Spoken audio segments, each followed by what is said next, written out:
Olá, seguidores! Entrem no meu barco e vamos atracar no bairro de Estácio de Sá, no centro do Rio de Janeiro, pois a nossa história de hoje aconteceu por lá, onde a vereadora Marielle Franco, juntamente com seu motorista Anderson Gomes, foram atingidos a tiros depois que um carro emparelhou com um deles, deixando-os mortos.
Marielle Francisco da Silva, conhecida como Marielle Franco, foi uma socióloga, ativista e política brasileira. Filiada ao PSOL, elegeu-se vereadora do Rio de Janeiro para a legislatura entre 2017 a 2020, durante a eleição municipal de 2016, com a expressiva quinta maior eleita da cidade do Rio de Janeiro. Marielle defendia o feminismo, os direitos humanos e criticava a intervenção federal no Rio de Janeiro e a polícia militar, tendo denunciado vários casos de abuso de autoridade por parte de policiais contra moradores de comunidades carentes.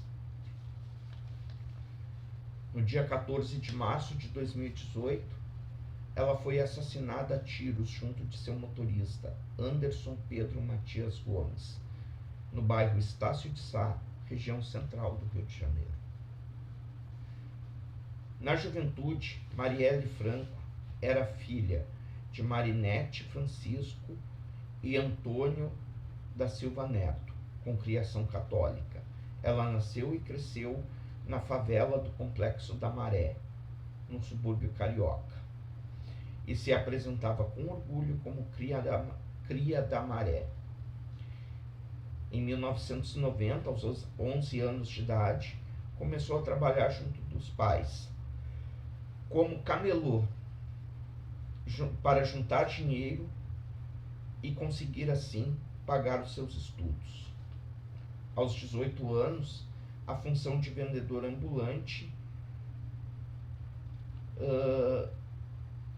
foi deixada de lado e ela começou a exercer um trabalho como educadora infantil em uma creche, onde ficou por 2 anos trabalhando. Na sua adolescência, dos 14 aos 17 anos, ela foi dançarina da equipe de funk Furacão 2000. Em 1998, deu à luz a sua primeira e única filha, Luiara, fruto de um relacionamento temporário. Naquele mesmo ano, matriculou-se na primeira turma de pré-vestibular comunitário oferecido aos jovens das favelas do Complexo da Maré. Em 2000, começou a militar pelos direitos humanos, depois que uma de suas amigas foi atingida fatalmente por uma bala perdida numa troca de tiros entre policiais e traficantes do Complexo da Maré. No que se refere à educação, no ano 2002, ela ingressou na PUC do Rio de Janeiro, graduando-se em Ciências Sociais, com uma bolsa de estudos integral obtida pelo Programa Universidade para Todos, o ProUni. Após se graduar em Ciências Sociais, concluiu um mestrado em Administração Pública pela Universidade Federal Fluminense, onde defendeu a dissertação intitulada UPP, a redução da favela a 3 letras, uma análise da política de segurança pública do Estado do Rio de Janeiro.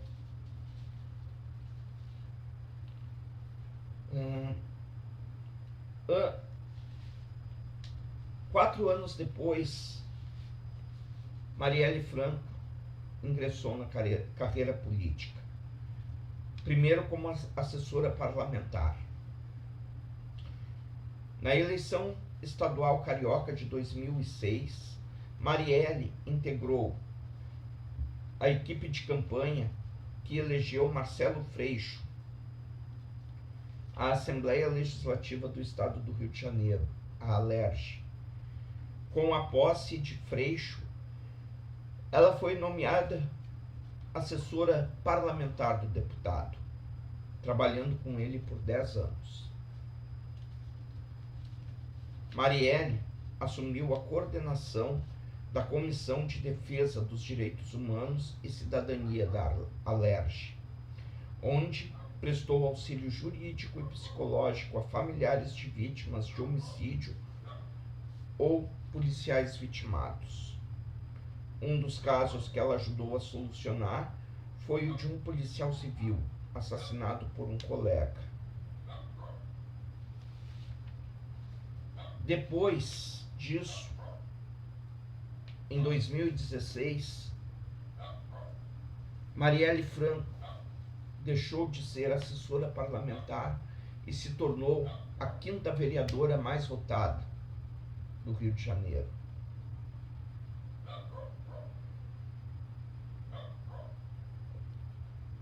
Na sua primeira disputa eleitoral, em 2016, como já falei aqui, ela foi eleita vereadora na capital fluminense pela coligação Mudar é Possível,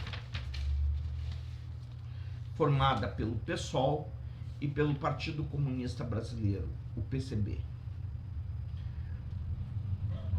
Com mais de 46 mil votos, ela foi a 5ª candidata mais votada no município e a 2ª mulher mais votada ao cargo de vereadora em todo o país, atrás apenas da vereadora da época, Rosa Fernandes.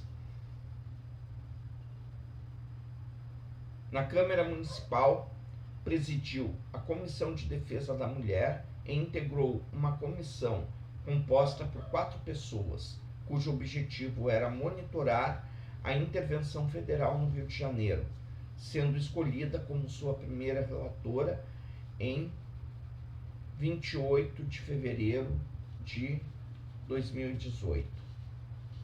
Marielle criticava a intervenção federal, assim como criticava e denunciava constantemente abusos policiais e violação dos direitos humanos. Como vereadora, Marielle também trabalhou na coleta de dados sobre a violência contra as mulheres e pela garantia do aborto, nos casos previstos por lei, e pelo aumento na participação feminina na política, coisa que as mulheres não tinham uma expressividade tão grande assim.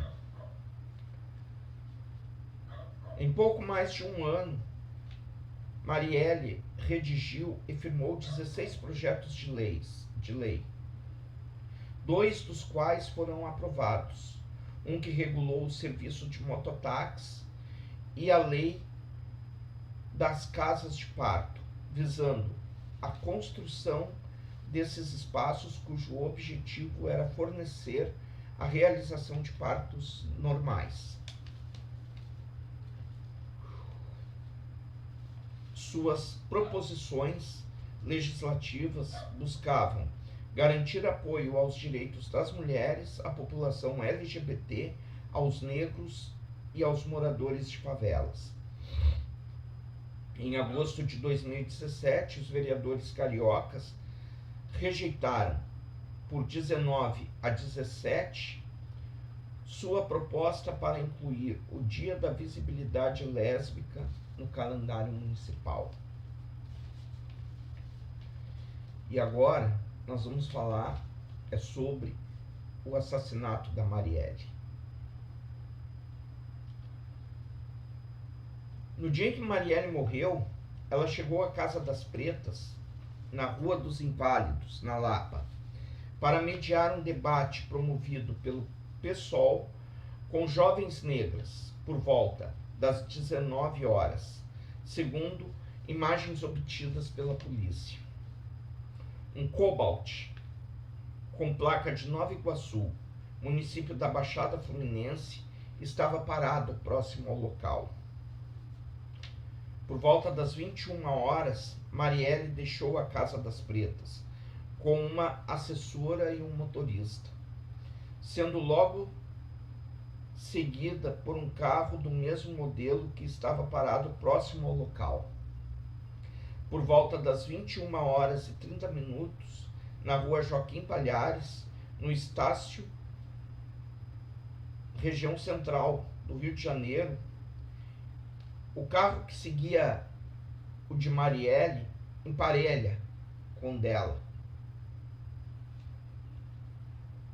E quem estava no outro carro faz 13 disparos de arma de fogo no carro de Marielle.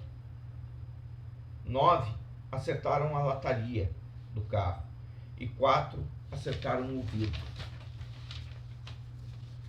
A vereadora foi atingida por 3 tiros na cabeça e 1 no pescoço. E o motorista Anderson Gomes levou ao menos 3 tiros nas costas, o que causou a morte de ambos. A assessora que estava junto com Marielle no carro foi atingida apenas pelos estilhaços.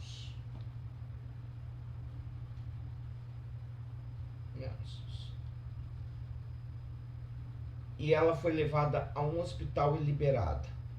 A polícia declarou acreditar que o carro dela foi perseguido por cerca de 4 quilômetros e que depois que foi atingida, seus executores fugiram do local sem levar absolutamente nada com eles.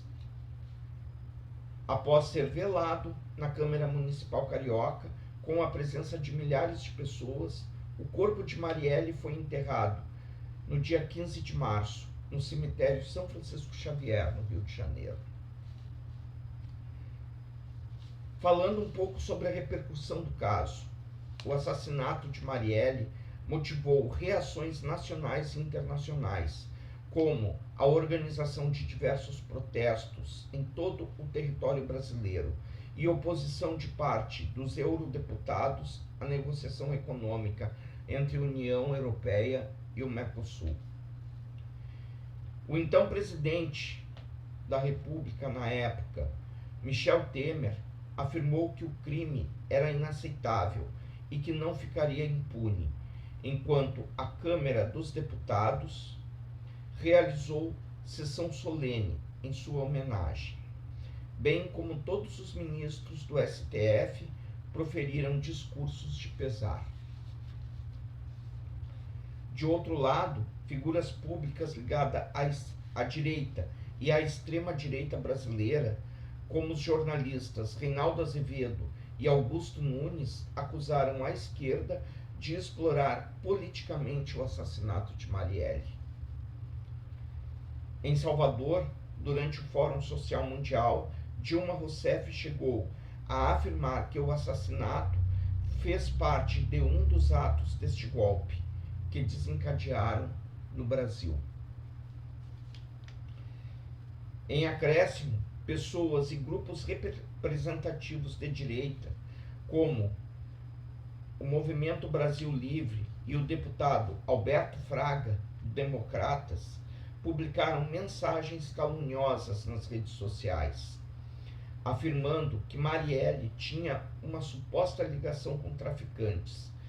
Nas semanas seguintes, o Poder Judiciário, por meio de sentenças proferidas por magistrados distintos sob pena de ter de pagar indenizações, determinou a remoção dessas publicações do MBL,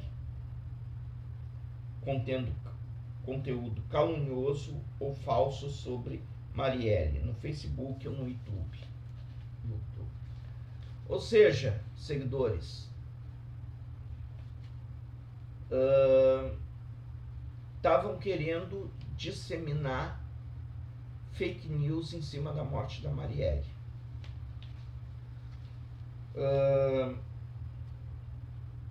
Alegando que ela tinha contato com traficantes. Para quê? Queriam transformar a vítima em culpada. Mais uma vez afirmo aqui: vítima não tem culpa, vítima é vítima. Quem comete o delito é o culpado, né? Na minha opinião, só existe um fator que faz da vítima culpado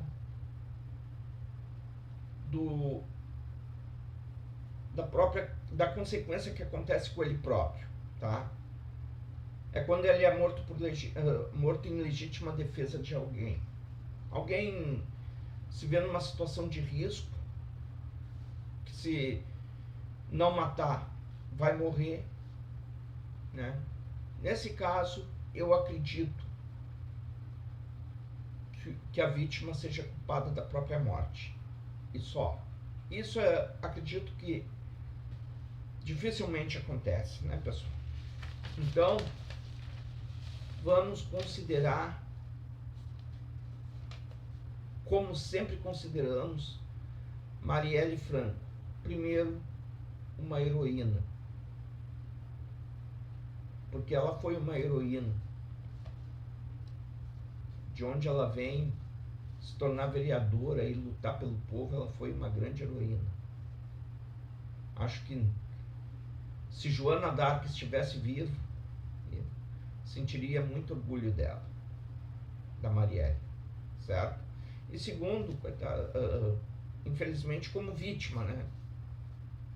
Porque ela foi vítima do seu heroísmo.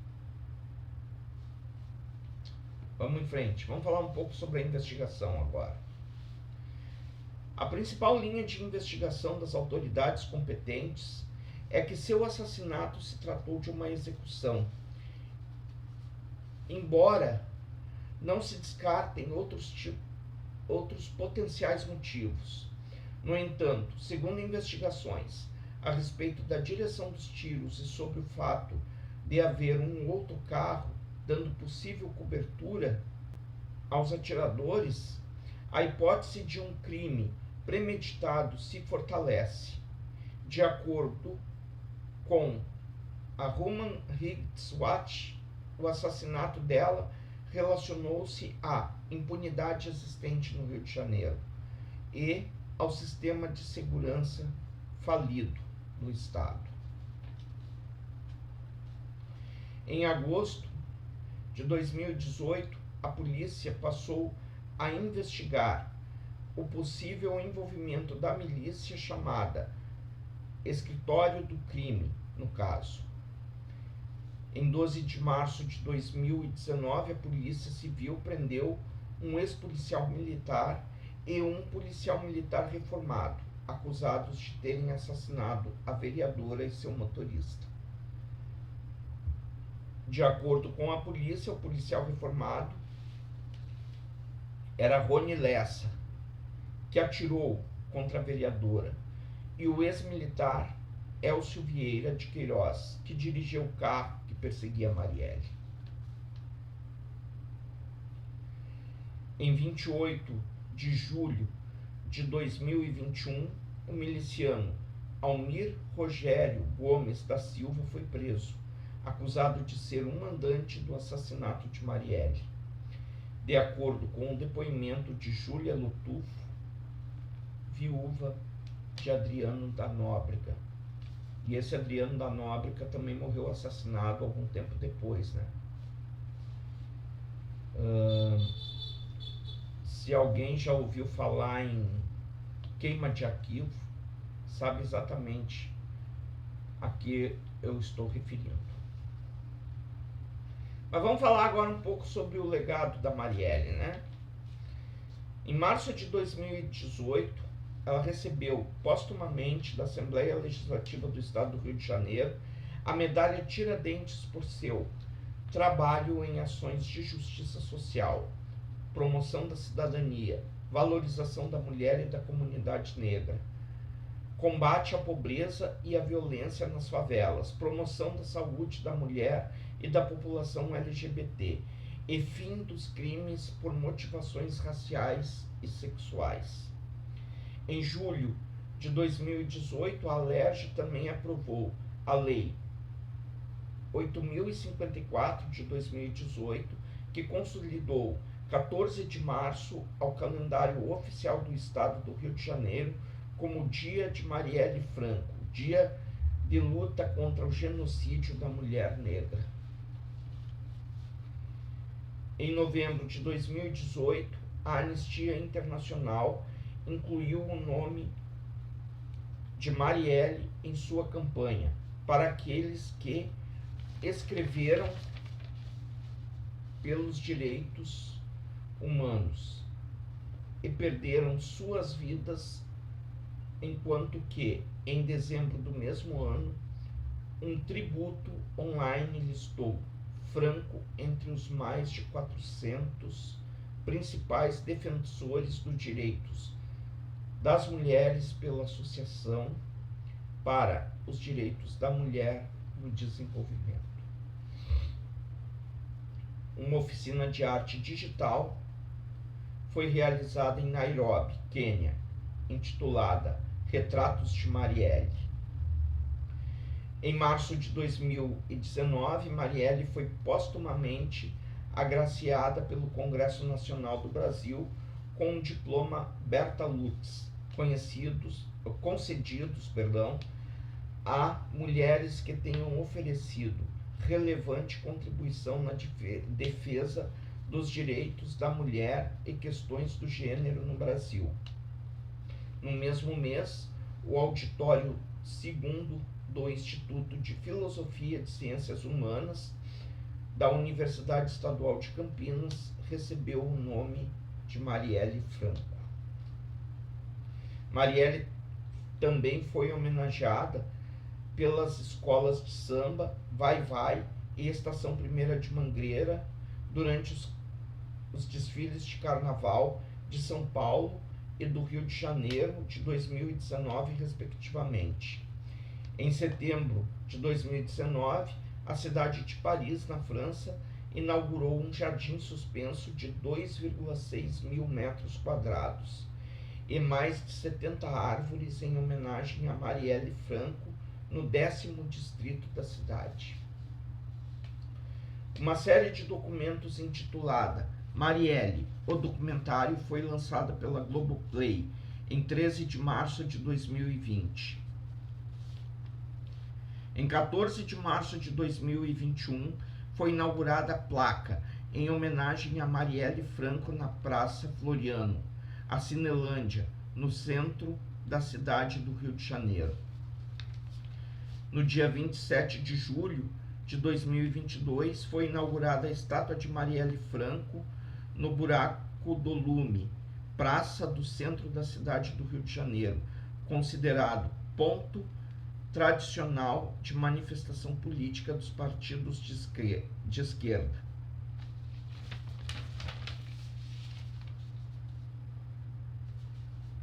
Agora vamos falar um pouco sobre o Instituto Marielle Franco.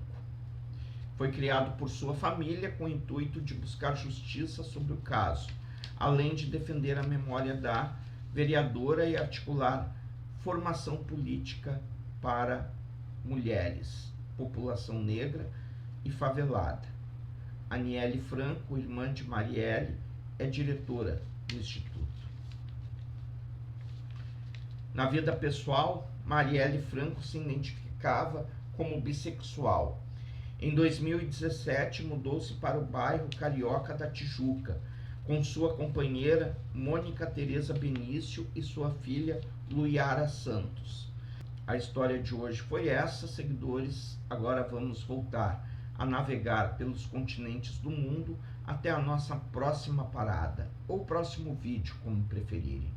Não se esqueçam de se inscreverem, quem não for inscrito, façam seus comentários sempre educadamente e, se gostarem, deixem um like e compartilhem a história com os amigos, além de ativarem o sininho para receberem as minhas notificações de novos vídeos.